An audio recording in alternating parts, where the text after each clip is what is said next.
Hoje é 14/12/2020 e este é o vídeo do Barro à Panela, produzido para o edital Cultura na Rede da Secretaria Municipal de Cultura de Paranaguá, Secultur.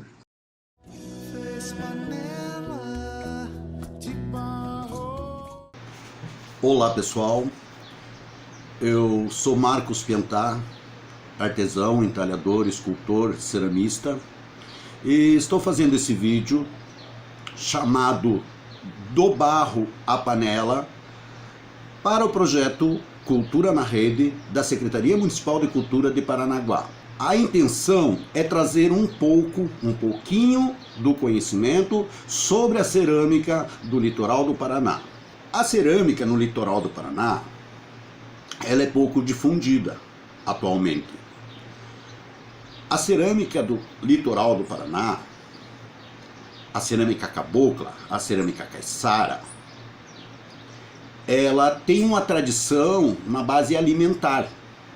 Ela tem a tradição dessas comunidades que necessitavam produzir peças para cozinhar, para fazer os seus próprios alimentos. Essa cerâmica tem a cultura vem da cultura tupi-guarani. A forma como os índios tupi-guarani faziam as suas louças, os seus utensílios domésticos, para cozinhar o milho, para cozinhar a mandioca, né? Para fritar o peixe. Então vem da cerâmica. A história é muito longa e já foram feitos vários estudos, são feitos pelas universidades federais, e a gente consegue ter um embasamento do que é a cerâmica do litoral do Paraná. Eu especificamente tomo o direito de trazer um pouquinho desse conhecimento, porque em Paranaguá, na atualidade, a cerâmica é pouco difundida e até mesmo pouco produzida. A cerâmica cabocla. E por que é pouco produzida? Porque hoje, com o advento das facilidades de servir das ilhas ou das comunidades para a cidade, essas louças hoje são todas de alumínio.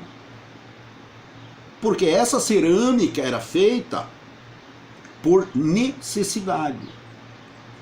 Se precisava de vasilhas, se precisava de panelas, se precisava de frigideiras, precisava de cuscuzeiras, então as pessoas ceramistas faziam. Esse conhecimento da cerâmica litorânea, da cerâmica cabocla, como eu falei anteriormente, ela vem da cultura tupi-guarani.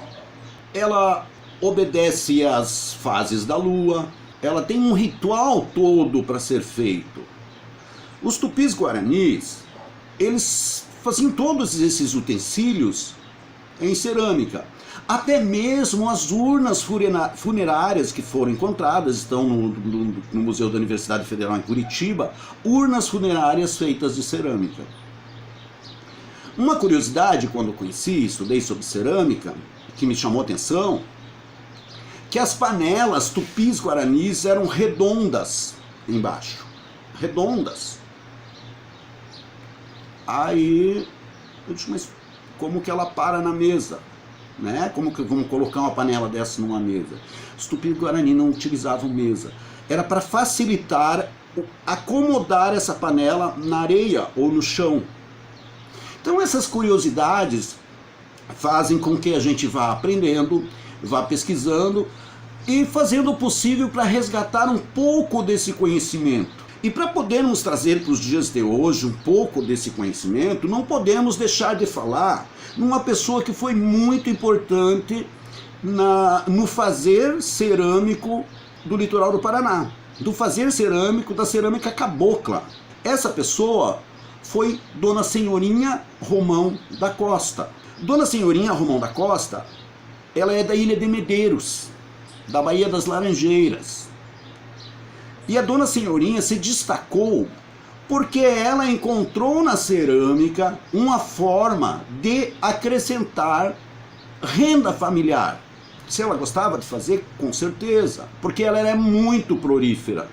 Ela produzia muitas panelas, tanto que Dona Senhorinha Romão se destacou como chefe de um grupo de ceramistas, de mulheres ceramistas na Ilha de Medeiros.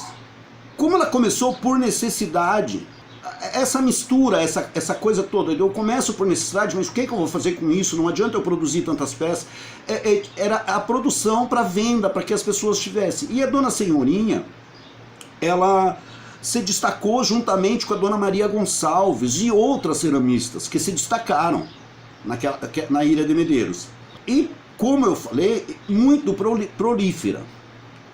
Mas por que ela fazia? Ela fazia justamente para acrescentar na renda familiar e pelo conhecimento, porque ela fazia pelo conhecimento que já vinha, aquele conhecimento empírico que vinha dos familiares dela.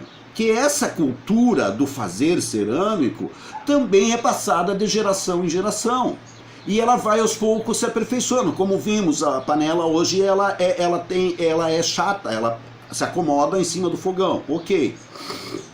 E ela começou a fazer justamente para isso. Mas Dona Senhorinha Romão era uma senhora inquieta e muito trabalhadora. Dona Senhorinha Romão saía cedinho de madrugada mesmo, para ir colher argila no barreiro. E ela trazia para produzir as suas panelas. Não só as panelas, mas vários utensílios, né? Que eram de necessidade daquela comunidade. E nesse fazer artístico da Dona Senhorinha, ela conseguiu juntar várias mulheres ceramistas, porque a tradição da cerâmica era passada de mãe para filha. Os homens, naturalmente, nessa cultura, não produziam cerâmica, porque os homens tinham outros afazeres, porque ela não era vista como uma peça artística, era vista como um utilitário. Então, se a cerâmica é um utilitário, é um afazer das mulheres. E os homens auxiliavam, claro, assim como o filho da Dona Senhorinha Romão. Ele auxiliava a Dona Senhorinha a buscar esse barro para a produção de panelas e utensílios. Saíam cedo, iam de canoa, iam até o barreiro, a localidade onde tinha o barro local. Era longe, tinha que entrar na mata, não era na beira do rio, tinha que entrar na mata, entrava pelo mangue, era longe o barreiro. E o incrível é que esse barreiro era o mesmo barreiro, né? A mina, como nós chamamos, a argila, era o mesmo barreiro que a mãe de Dona Senhorinha utilizava. E com certeza que a avó de Dona Senhorinha utilizava. Porque essa tradição, como falei também, ela vinha passando de mãe para filha. Esse fazer cerâmico com as conotações da cerâmica tupi-guarani. Saía cedo com o seu filho para buscar, colher o barro no barreiro, que era longe. Chegando lá, a primeira coisa que Dona Senhorinha colhia era o tacuí. E o que seria tacuí? Tacuí é aquela argila que fica na superfície da terra. Colhia pequenas bolas, tirava o que ela chamava de sujeirinha, os vatinhos, matinhos, elas tiravam, limpavam e faziam pequenas bolas desse tacuí. O nome mesmo do tacuí, ele é o caulim, ele é rico em caulim. E o caulim é que vem a dar plasticidade e resistência às peças cerâmicas. Então era o tacuí, mas ele se formava tacuí, eu vou estar explicando de outra forma. Aí depois de colher, após a colheita, a retirada desse tacuí, ela colhia o massapê. O massapê também nada mais é que argila de mais profundidade. Uma argila cinza, a qual o nosso litoral é muito rico. Argila limpa, limpinha, livre de impurezas. Era essa, e bem plástica também, era essa argila que a dona Senhorinha usava para fazer as panelas dela. Provavelmente uma manhã inteira, ou talvez até um dia, para retirar do mato, em pequenas porções, essa argila e levar até a comunidade, até a casa, até o ateliê, até o local onde ela produzia. Dona Senhorinha, primeira coisa que eles faziam, aí que está a função também do homem, que era do filho dela. Prepararam uma fogueira, enquanto essa argila, o massapê, ia secando, preparava-se uma fogueira e colocava várias bolas de tacuí, que é rico em caulim, como falei. O caulim nada mais é que um minério composto de silicatos, que são hidratados, de alumínio, e tem essa plasticidade toda que era necessária para a resistência mecânica da peça. Talvez a dona Senhorinha não soubesse isso, mas ela sabia que aquela argila de superfície, que ela chamava e os índios chamavam de tacuí, era que dava a resistência. E para isso, como falei, o filho dela já fazia uma fogueira a céu aberto, né, com lenhas trançadas, tramadas. Tem uma técnica que também é uma técnica indígena e que vem lá de trás, que vem de longo tempo. E essa argila, chamada tacuí, que é uma argila rica em caulim, era queimada, 1 hora, 2 horas, queimada em bolas. E assim que esfriava, esse tacuí era socado no pilão, tornando-se um pó, uma farofa de tacuí, uma farofa, um pó. Quanto mais moído, mais pozinho, mais farinhado, porque o caulim ele é bem fininho mesmo, né? Tem algum resíduo de areia e toda essa composição química da terra que dava resistência às panelas da dona Senhorinha. Após isso, o massapê, que é argila cinza já preparada, né, era sovada com uma porção que ela, com certeza, sabia, não muito nem menos. A quantidade certa ela sabia, para colocar em cada bola de argila e sovar. Porque no fazer cerâmico é muitíssimo importante muito bem sovar a argila. É o primeiro passo. Tem que ser bem sovada. Qualquer produção cerâmica com argila que você vai fazer, você precisa sovar muito bem a peça, a argila, certo? Então era misturada e aí começavam a se produzir as panelas. A dona Senhorinha tinha uma técnica própria, porque por mais que venha desse conhecimento empírico, como eu falo lá, que ela via a avó dela fazer, que ela via a mãe dela fazer, e provavelmente já pequenina fazia pequenas panelinhas, como as crianças fazem, e como os índios pequenininhos faziam junto com suas mães, que era uma brincadeira que eles tinham, se transformou para a dona Senhorinha numa profissão, e ocupação, e renda familiar. Muito bem sovada, a argila, ela se propunha a começar uma peça. Eu vou dar mais ou menos um exemplo para vocês de como ela começava uma panela, através de uma bola. A dona Senhorinha usava ferramentas rudimentares. Aquela senhora trabalhava socando a argila, depois de bem sovada, claro, ela socava a argila para poder dar o formato primeiro, que era da base da panela, do fundo da panela. Depois disso, dona Senhorinha fazia rolinhos. Rolinhos que nós chamamos de corda ou cordel. Eu estou dando apenas uma demonstração aqui para vocês. E esses rolinhos eram colocados dessa forma. Claro que com a destreza imensa, tem que se trabalhar com a água, temos a água aqui, né?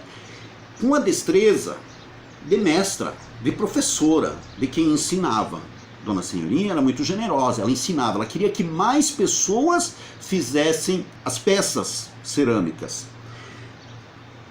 Com os rolinhos que ela ia fazendo, ia acrescentando na panela, tentando fazer aqui, que eu já tinha os rolinhos prontos, vai subindo a peça até ficar na altura desejada. Vale lembrar que Dona Senhorinha, por ser um trabalho artesanal, ela não tinha panelas iguais, tinham panelas parecidas. Ela tinha uma característica das panelas com asa, panelas sem asas. As moringas são mais difíceis de fazer. Requer uma atenção muito maior do ceramista, requer um cuidado muito maior do ceramista, né? E ela fazia com a destreza de mestra, de professora, de quem sabia aquilo que estava fazendo e aquilo que estava ensinando para as mulheres. Circundando a panela com os rolinhos, era isso aqui, ó, fazendo os rolinhos e subindo. Claro, gente, que ela faz, tem a técnica aqui que a gente aperta mais com o dedo, né, para que não haja o risco de descolar, não haja o risco de essa peça. Eu vou tirar aqui e vou dar continuação, ok? Vou deixar aqui do ladinho e vou dar continuação nessa peça, para que vocês vejam mais ou menos. Esse rolinho que ela fazia aqui na mão, hoje a gente tem o torninho e tal, né? Ela tinha uma tábua, era bem rudimentar o ateliê dela, né? Mas a gente percebe, ó, com as duas mãos, acrescentando os rolinhos, os cordéis, nós chamamos cordel, corda, né? As crianças chamam minhoquinha. Ela ia subindo, levantando essa panela na altura do que ela desejava. Gente, com muito mais delicadeza, com muito mais destreza. Mas para vocês terem uma ideia, como eu tenho uma pronta, de como era essa produção. Os rolinhos eram feitos, tem que ter uma maestria para poder fazer o rolinho, todos mais ou menos na mesma espessura, não é de qualquer jeito, né? Essa delicadeza, esse fazer diário da cerâmica que dava esse conhecimento para Dona Senhorinha, esse saber que vinha lá da mãe dela, que vinha da avó dela, e ela conseguiu passar para muitas outras pessoas, né? Aqui, para vocês perceberem, estou levantando uma panela. Dá para entender? Ó, é mais ou menos isso aqui. Vou colocar mais um pedaço. E esse era o fazer. Ela produzia muitas panelas. Ela produzia muitas panelas. Porque ela ficava o dia inteiro. Tá, e aí o que ela usava? Era tudo rudimentar. Um pedaço de cabaça, um porungo, que vai fazer com essa curvatura dele que ela consiga arredondar aqui dentro e unir a argila. Molhar o dedo, trabalhava muito com o dedo, né? Eu acho interessante isso, porque eles próprios faziam suas ferramentas, ela praticamente um caco de bambu, uma faquinha que ela cortava as bordas, né? E muitos ceramistas populares usam essas técnicas, né? De estar utilizando a curvatura da mão, a curvatura dos dedos, para dar forma àquele trabalho que se está fazendo. Aqui, no caso, uma panela. Aqui por fora, nós precisamos juntar. E era com caco de bambu, de porongo, que esse processo ia se dando, até dando forma na panela. Porque esse conhecimento também, com certeza, ela sabia que a cerâmica ela é meia desobediente, ela pega formatos diferenciados, hoje a gente sabe disso, né? Mas ela tinha uma propriedade, a característica. Se hoje você ver uma panela da Dona Senhorinha Romão da Costa, da Ilha de Medeiros, da Baía de Laranjeira, você vai logo identificar, essa panela era da Dona Senhorinha. Aquilo que eu sempre falo, a marca registrada do artesão, do artista em si, ou do fazedor de cerâmica, ela fica impressa através do fazer, do feitio, do fazer a cerâmica, né? Então, esse processo aí vai molhando, como vocês estão vendo aqui, e vou conseguir dar esse formato aqui dentro, né? Arredondando a peça. Como vocês veem, já levantei mais ou menos uma panela. Depois disso, ela se utilizava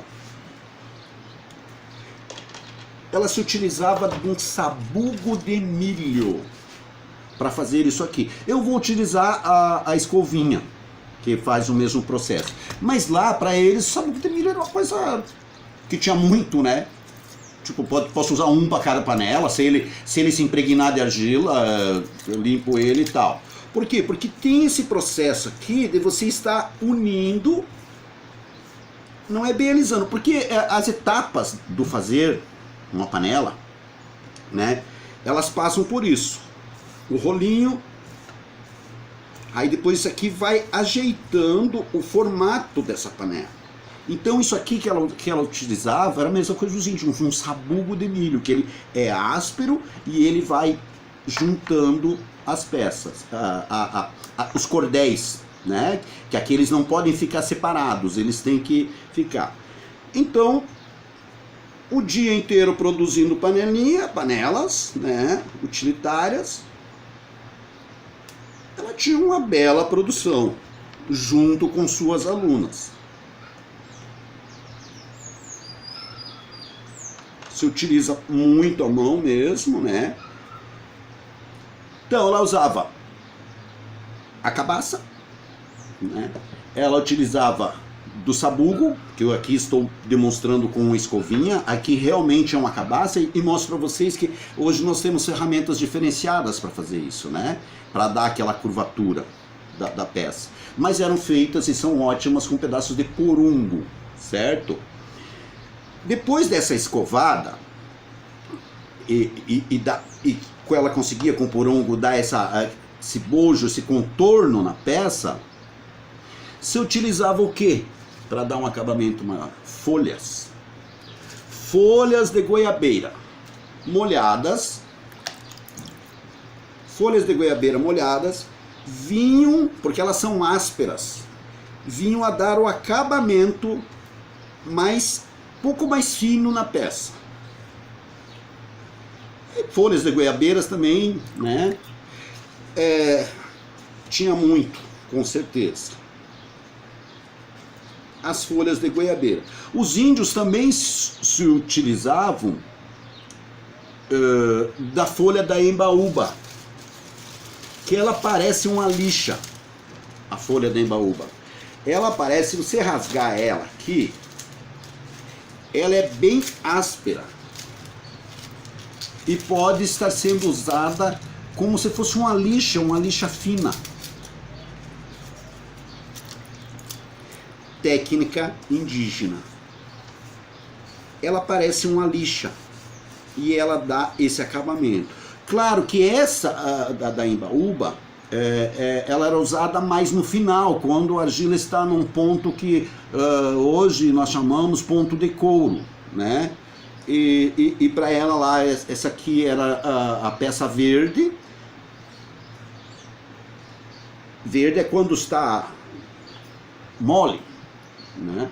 Verde é quando está mole. Quando terminada, dado o acabamento, ainda claro, ó, cada uma tinha uma ideia de como fazer panelas. Então saíam, como eu falei, uma diferente da outra. Não saíam iguais.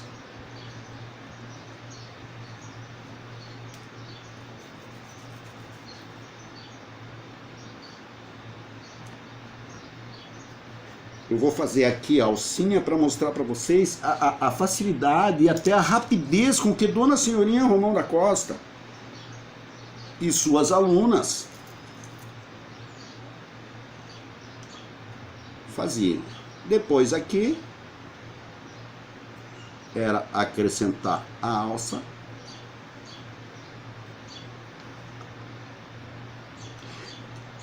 Tem que se ter um cuidado todo especial para colocar essa alça. A argila tem que estar bem molhada. Ela tem que ser o que hoje também nós chamamos, tem que ser soldada, que é bem unir a alça, o barro da alça na panela. Olhem, ainda está rudimentar. Depois ela vinha com uma faquinha. Isso também se dá no tempo certo. Ela não tinha muitas ferramentas para deixar essa partezinha aqui, a boca da panela retinha. Isso se dá com um ponto um pouco mais seco da argila. Não é bem aqui o que eu estou mostrando para vocês na rapidez, mas ele se dá um ponto que nós chamamos hoje na cerâmica ponto de couro. Ponto de couro é o intermediário entre argila mole, chamada verde, e o que nós chamamos hoje o ponto de osso, que é o ponto seco. Está seca, pronta para o forno, né? Então, esse acabamento, depois vinha as folhas, vinha tal. Isso aqui eu fiz bem rústica, tá, gente? Aquela ali foi mais bem acabada, vou estar mostrando para vocês tranquilamente, tá? Após isso, essas peças, várias panelas, quando em ponto de couro, elas eram alisadas com a pedra de rio. Chama-se brunimento, nós chamamos. Eram alisadas. Uma pedra de rio, uma semente, os índios usavam semente. Com isso não era só para a beleza da peça, era justamente para tampar os poros, para que essa panela pudesse ir se utilizar de alimentos dentro, para que pudéssemos, porque se ela fosse muito porosa, o alimento vai, se acontecer, impregnar nos poros dessa panela e vai causar mofo, vai causar impurezas na panela. Então, se utilizar de pedras, de seixos rolados, se utilizava de pedras para alisar. Mas esse era o ponto certo, esse é o conhecimento cerâmico. O que se pode fazer quando ela está verde, o que se pode fazer quando ela está mais seca, porque entre o verde e o ponto de queima há uma distância muito grande.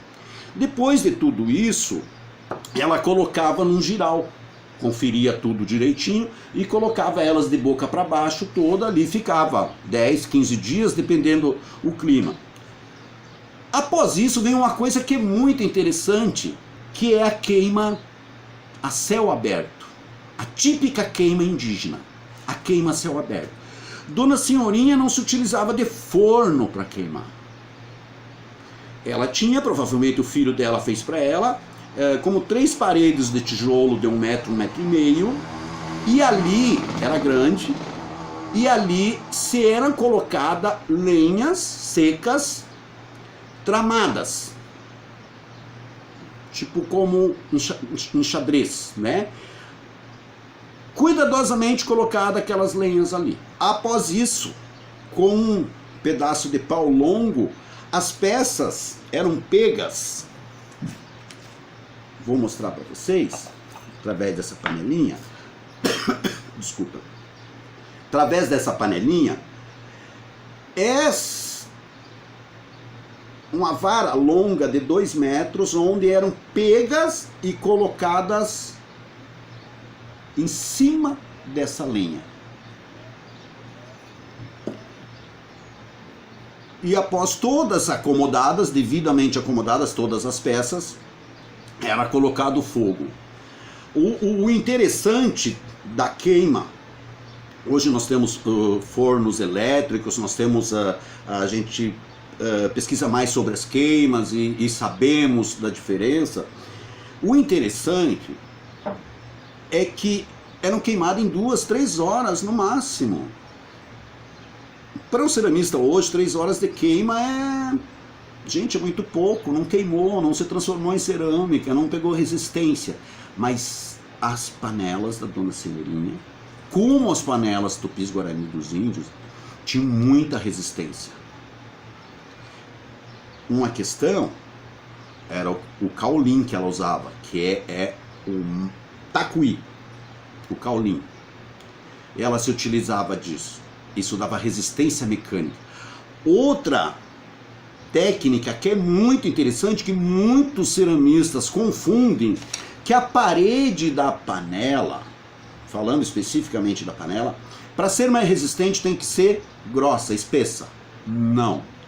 As paredes das panelas da Dona Senhorinha eram muito delicadas, muito fininhas, por isso que a gente identifica. Então ela tinha esse conhecimento de que fazendo a farofa do tacuí, misturando numa quantidade certa, ela tinha uma resistência mecânica naquelas panelas.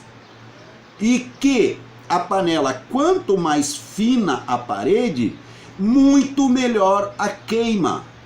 Vai ser mais rápida a queima, porque nós não temos uma espessura grossa. Então esse conhecimento da Dona Senhorinha,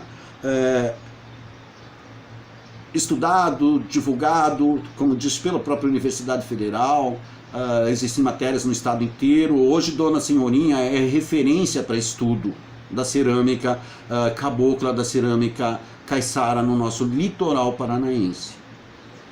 Essas peças, continuando, depois dessa queima, esperavam o resfriamento.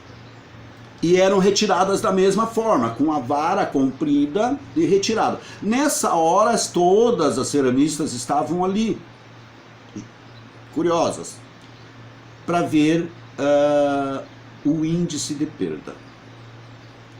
Eu, quando comecei a trabalhar cerâmica, eu fiquei muito curioso com isso. Eu digo, poxa, cerâmica é a arte da perda. Como assim da perda? Se perde muita peça. Na técnica de queima a céu aberto, na técnica de fogueira, que nem os índios faziam, se perdem muitas peças.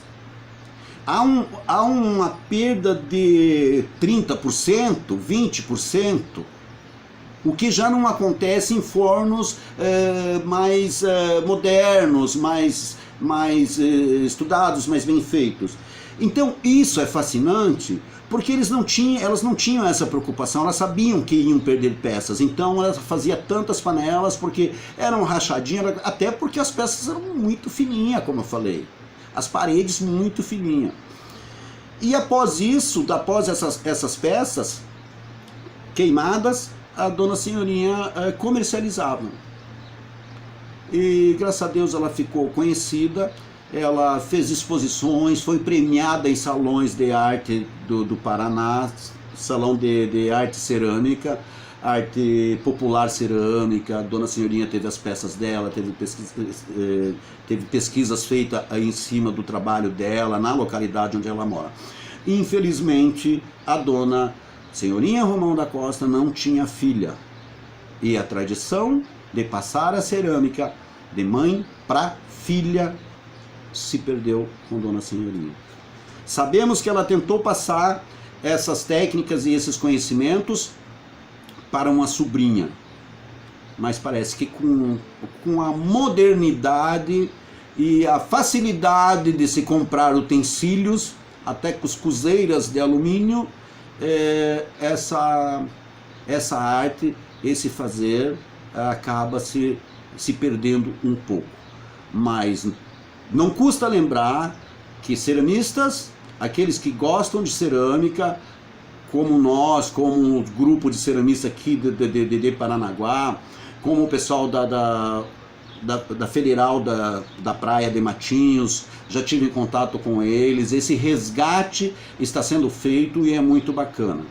Então era isso que eu queria passar para vocês. Eu espero que tenha passado um pouquinho o mínimo, né? É muito difícil falar sobre uma personalidade que nem foi, da importância da Dona Senhorinha para o nosso litoral, para a nossa Paranaguá.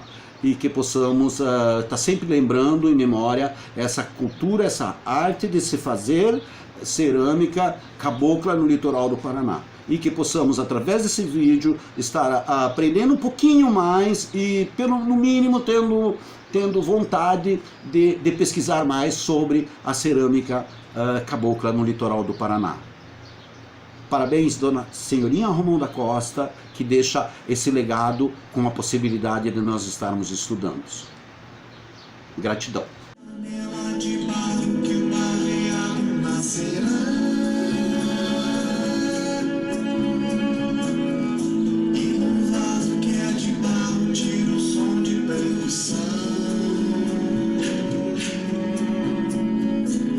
E a cabeça do homem sonha